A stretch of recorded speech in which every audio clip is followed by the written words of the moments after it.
Hey ladies, welcome back to my channel. My name is Jumoke Win and I'm your favorite femininity coach and women's mentor. So how you ladies doing? It's a new week. I tried a different setup this time and my rugrat was running around, so I had to put her somewhere. But anyways, let's talk today about what you should focus on each season so that you get married.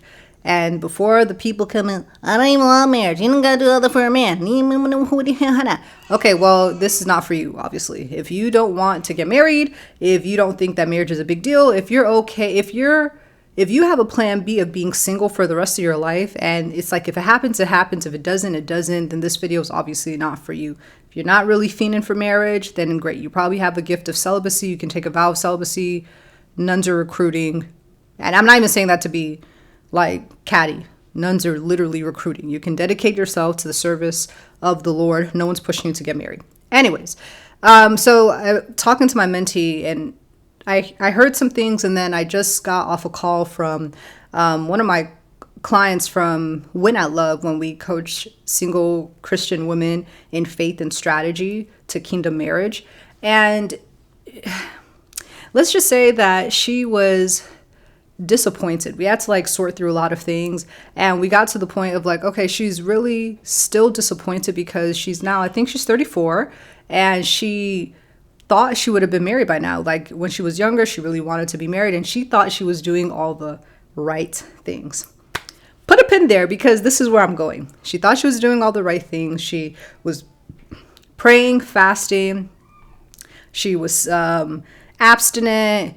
She saw what her family was doing. She did the opposite of that. And she's like, well, why hasn't anything popped off? Like, why am I still single all these years later? So her harboring all of that was preventing her from moving forward. And I had to ask her a question. I said, well, is it possible that what you thought was the right thing was actually not the right things? You actually skipped something fundamental that was going to get you married, even though you were doing all these other things.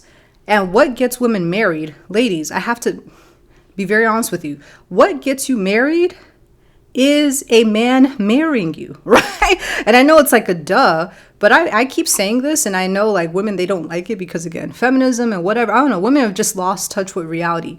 I keep telling women, it's something that I've discovered, because I remember that was me as well, that I was single for 6 years. I thought my ex was the one, praying fast. I did everything that she did too.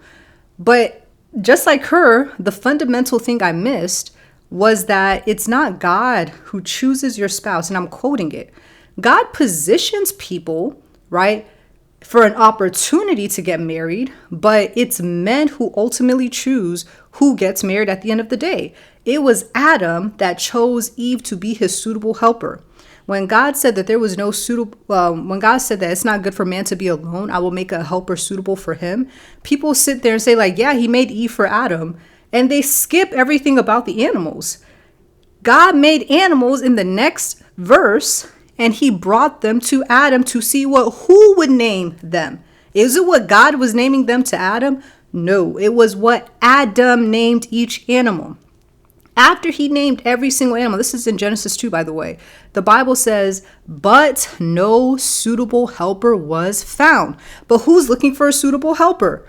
God's not the one naming the animals. It's Adam, right? When God finally brought Eve to Adam, Adam said, at last, finally, this time, this occurrence, this is now bone of my bone, flesh of my flesh. She shall be named woman. It was Adam, after naming all them animals, saying none of these women are, not women, excuse me, heresy. None of these animals are my suitable helper. This at last is bone of my bone, flesh of my flesh. Where am I going with this? If you're not talking to men, it doesn't matter if you're praying, fasting, healing in a bubble. The fundamental thing that's going to get you married is someone has to pair you up with a man. Any man. Right? So if you are in a bubble, you've never been in a relationship, you don't go on dates, you don't talk to men, you could be doing all the praying and fasting. But this idea that God is going to FedEx a man to your front door is insanity. Right? It is insanity. Okay?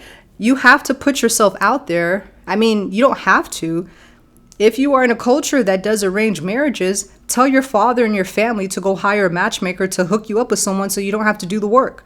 But if you don't live in that culture, if you don't have that option, if you want to be married, you have to talk to men. Okay?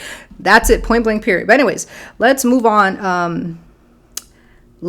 Actually, you know what? I'm going to make this into a part 2. I'm going to record this video. Let's put a pin there. In part 2, I'm going to talk about what to prioritize